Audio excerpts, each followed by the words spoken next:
She said it so casually. "Honey, once a month is enough. We don't need more than that." Her voice was flat, rehearsed. She didn't even look at me. That was the moment I knew the marriage was already a corpse. I didn't shout, I didn't beg. I just stared at her across the table, my hands folded, calm. Then maybe divorce is the only way. Her eyes widened, panic flashing where indifference had been. "Hey, calm down. I need you." Need. Not want, not love, need. I smiled. That word gave me everything I needed to destroy her, because need is weakness.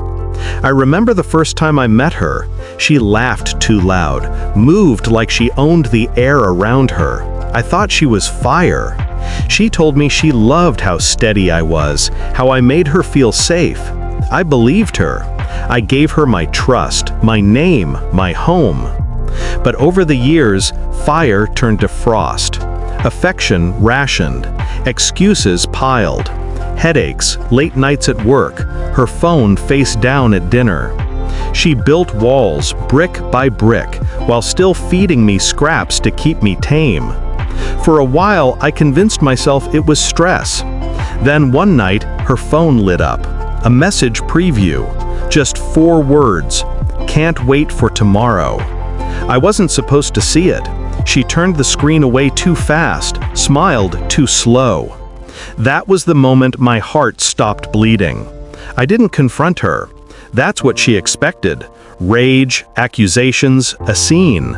But I stayed silent. Silence unnerves. Silence makes people careless. I started watching. Patterns emerged. Business trips that didn't exist. Receipts from restaurants she'd never mentioned. The perfume she wore only when she worked late. She thought she was clever. She wasn't. And while she played games with her body, I played with her future. I met with lawyers, quietly, thoroughly. Every account, every property, every investment, we had built it all together, but the strings of ownership ran through me. I had been methodical in our marriage, protecting what I earned. She never noticed. I documented everything. Photos, records, the kind of evidence a court doesn't argue with. I began withdrawing intimacy too, not just physical, but emotional. She felt it. She reached for me at night, and I'd roll away. She asked why I was so quiet, and I'd smile. The same smile I used when signing the final papers with my lawyer. Tonight was the climax. I slid the divorce papers across the table. She laughed as if it was a bluff. "You're being dramatic," she said, sipping her wine.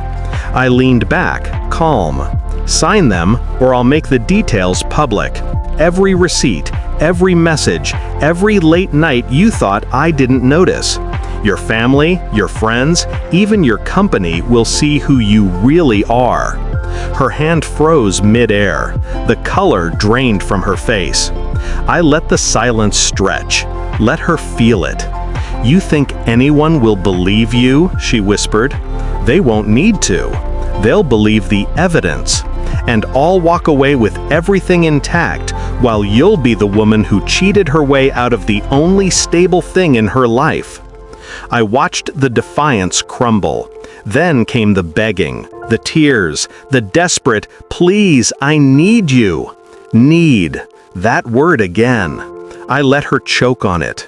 My plan wasn't to ruin her completely, just enough to leave her with nothing but regret. The settlement was simple. She walked away quietly, without dragging me through court. In exchange, I kept everything we built. She had her freedom. I had my justice. It wasn't about money. It was about control, about balance restored, about showing her that betrayal has a cost, and I was the one to set the price. When she finally signed, her hand shook. She looked up at me, searching for the man she once knew. But he had died the night her phone lit up with another man's words.